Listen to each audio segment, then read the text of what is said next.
Morning everyone, Craig from Mountain Race Shop. Idiot fell off the ladder, broke the wrist, of course, broke this one as well. It's green stick fracture, so I can actually use that one. I was actually going to talk this morning about a whole range of things. Obviously not getting a lot of work done this week, be back in probably in the next week and aim for. But I was going to talk about a whole range of things, but a phone call this morning, normal things, springs. I know it probably gets a little bit boring, but springs are certainly dollar for value is huge when you're talking about suspension. They're the biggest bang for buck you'll ever get when you're trying to tune a bike or make a bike go fast, make a bike go handle, round corners, throw luggage on, all that sort of stuff. The biggest value you're going to get is a set of springs. So, phone call this morning about, and they bought a set of springs, ironically from a supplier, but anyway. The one thing that you can guarantee is that if you buy a spring, and let's just call it 50 newtons, it won't be. It's as simple as that. And there's a number of reasons for that, mostly along the lines of production values. Anything 5% plus or minus of a given is acceptable when it comes to production values. Unfortunately, when we're talking about bikes, because you guys are a fair percentage of the total weight of a bike and rider together, in some cases more than 50%, but certainly somewhere around that 50%, we're talking about competition bikes or motocross bikes. Road bikes, you're probably still talking upwards of 35-40%. So a change in rate, or a rate that's 5%, I should say, either side of where we should be, is considerable. When I say that if you buy a set of springs off of eBay or a supplier or whoever, it will generally be wrong. In all the time I've been testing springs, and it's thousands and thousands and thousands, I think I'm up to 7 that are where they should be, or close to what they were actually stamped. And it's actually a really huge problem, and I can't remember if it came up in a conversation or I was in a meeting or I read it somewhere, but when Olin's was talking about their deal with Formula One, they're a supplier, or a partner I should say, with Ferrari. Their biggest concern is not dampening curves. We can do that on a computer, on a dyno. We can get fairly good simulations out of computer programs when it comes to dampening curves. It's not dampening ratios, because that's just a mathematical formula. It's not even friction. We can, if you spend enough money, you can all but eliminate friction. It's not the quality of oils or the quality of parts. It's the rate of springs, or I should say the variance between springs. And that is mostly because of the way springs are made. When you're talking about a steel spring, Olin spring, and story that comes with this one, but I'll tell it another day. When you talk about a steel spring, they're essentially a piece of wire that gets heated up and wound around something that size, and it's controlled, so you get your number of coils. And if you know the number of coils, the length of the spring, the gauge of the wire and what the wire's made of, you can get a pretty good guesstimate of what the rate's going to be. For a company like Olin's to come out and say that is their biggest problem, is the variance in rate of springs. And we're talking between two springs, so they're ordering stuff by the many truckloads, and they still can't pick out two springs out of a batch and say they're the same. At a Formula One level is massively. It shows what the problem is every day of the week. So for someone to be able to buy a set of springs off the shelf that are untested and expect them to be close is crazy, really. Like, I was trying to think of a better word. Anyway. So there's a number of ways you can test springs. They all require some form of mechanical apparatus. If you're at home, you can, in theory, test the rover spring if you know the length of the spring and you put a weight on top of it and you measure how much it's compressed, divide one by the other. That'll get you pretty close. You can multiply it out to get in millimeters or pounds per elephant or however you want to measure it. The easier way, of course, is something like if you want to do it manually, intercomp spring tester. Same deal, it's just a little bottle jack essentially that compresses the spring against the load cell, and with a dial gauge, and as long as you know how far you're pressing it or compressing it and the load that's on, you can do it at several different points to get an average. They're reasonably good. I used one for years.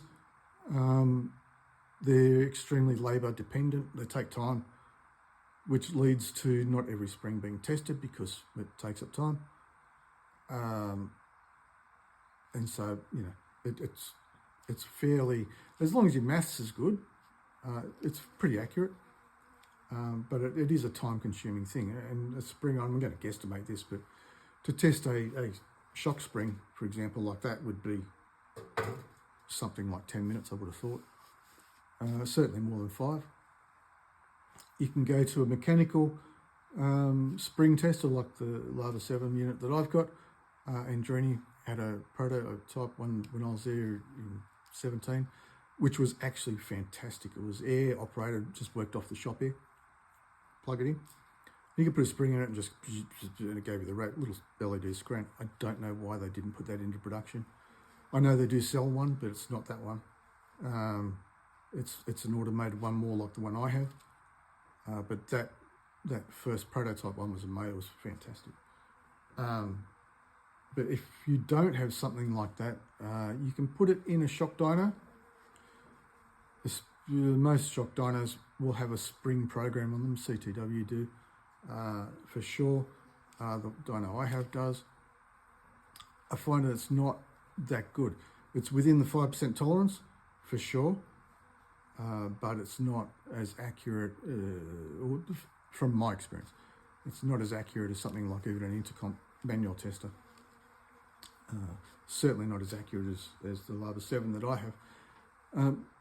Do you need 5 significant numbers when you're testing a spring like I do? No, you don't, for sure. If you had, if you could tell that this was the difference between a 50 and a 51, that's close enough. So when you go and buy your springs, if you're buying them from someone or from somewhere like eBay or direct from a supplier, and we actually have this problem as shops, they're not tested and they will be wrong. Even buying for a shop like myself or others, Clive, Chris, so on, they have exactly the same problem. They're buying springs in, and you might buy in, say, 5 at 50 newtons and 5 at 55 newtons and 5 at 57.5 newtons and so on and so forth. You still have to go through and test them all because none of them are going to be the same. So for me, I go through and I don't know if that's in focus, but so that's the Olin's barcode, and then I just put a sticker over the top with what it actually is after I've tested it, so that then I can just go along and pull it off the shelf and use it. Much like the shims behind me, when they come into the shop, I buy them in bulk. I just split them up into usable amounts, and then when I put them on the wall behind me, I actually measure them.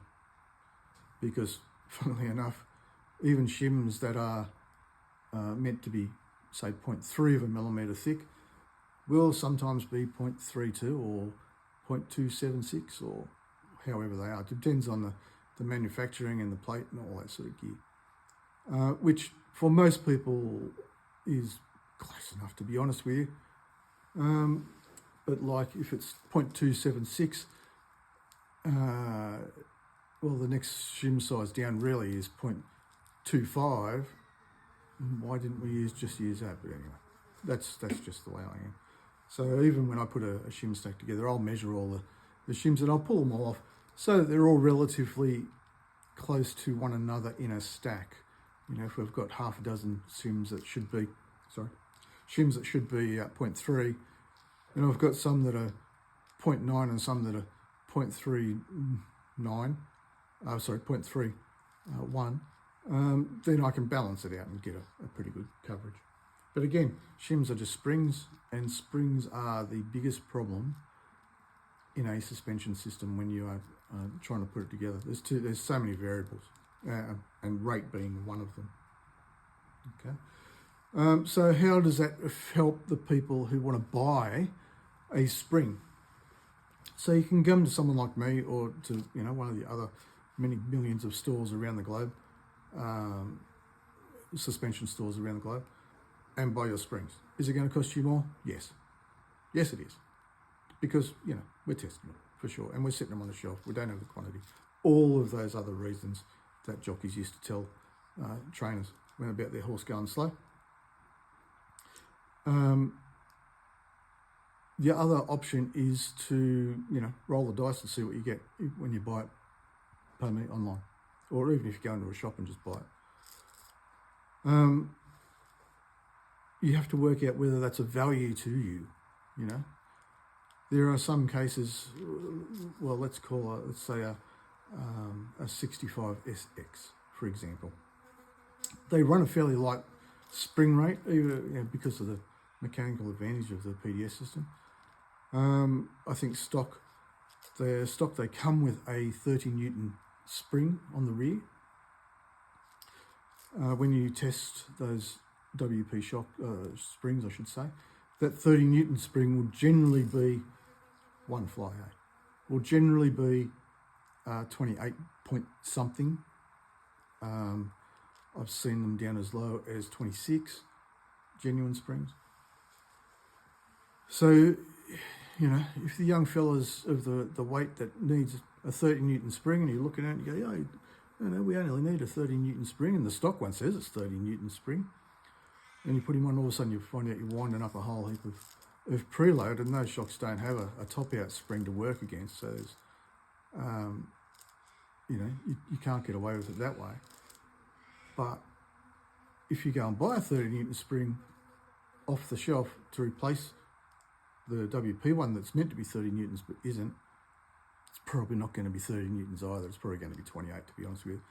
And that's not, and I know a lot of people, if you see in forums, they'll be bagging out, especially Race Tech, because they're out there, they're larger company, certainly coverage of the US and so on, about how they've got a shelf full of springs and all this sort of stuff.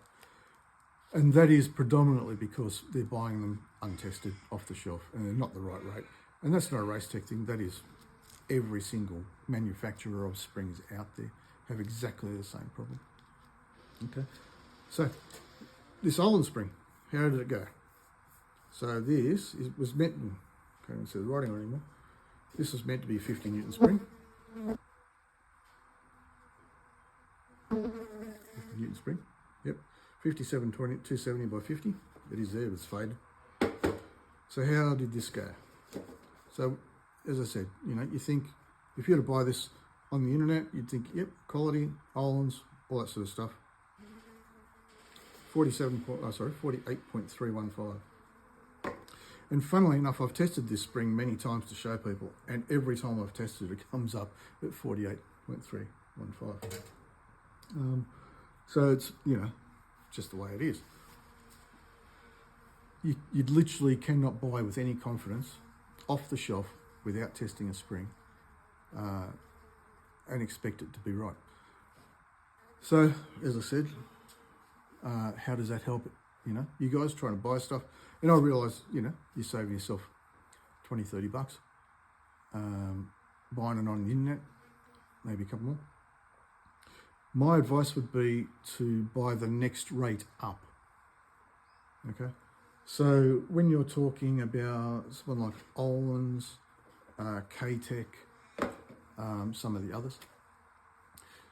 You could go, if you really needed a 50 Newton spring, I would order a 52.5 Newton spring.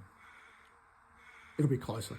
It'll be closer to your 50 Newtons and use less preload than a 50 Newton spring will be. Okay, it's just that simple. You will, on occasions, of course, end up with a spring that is 52.5 Newtons, or on the worst side of that 5%, it could even be 55 Newtons. In my experience, it is unlikely. Okay, like literally unlikely. As I said, in the multitude of thousands that I've tested, I'm still under 10 springs that have been the rate that they've stamped, or even remotely close to the rate that they've stamped from my point of view. And it's just the way it is. So how you deal with that's my expectations. If I was to order in a special spring for someone, which is oddly enough what this spring was, this was this was for a vintage Oland's motocross shop. I can't remember what it was off. I'm going to say YZ, but it could have been, I can't remember what it was, to be honest with you. And the guy needed 48 Newtons. So I ordered 50 because I know that, variance and all that sort of stuff. And oddly enough, it was an exchange thing. So he sent me some stuff down that I needed for one of the bikes, my own personal bikes. Yeah, we're just doing a swap. When I got down here, it was stuffed and rooted and ended up sending it back. And he didn't want to pay the $240 for a spring, which is why it's still here. But oddly enough, Oland's don't make these anymore, and this is the only one in Australia. So he's gone without. But anyway, I hope that has nothing to do with the rate, but it does make a good story. Stay off friggin' ladders, everyone. Like, seriously. Anyway, have a good week. I'll see what I can come up with. If you want anything discussed or explained, I'm in Canberra tomorrow at Doctors. I'm in Sydney all weekend. I'm in Brisbane next Monday, but we can get back to it next week. Have a good weekend and see you guys later.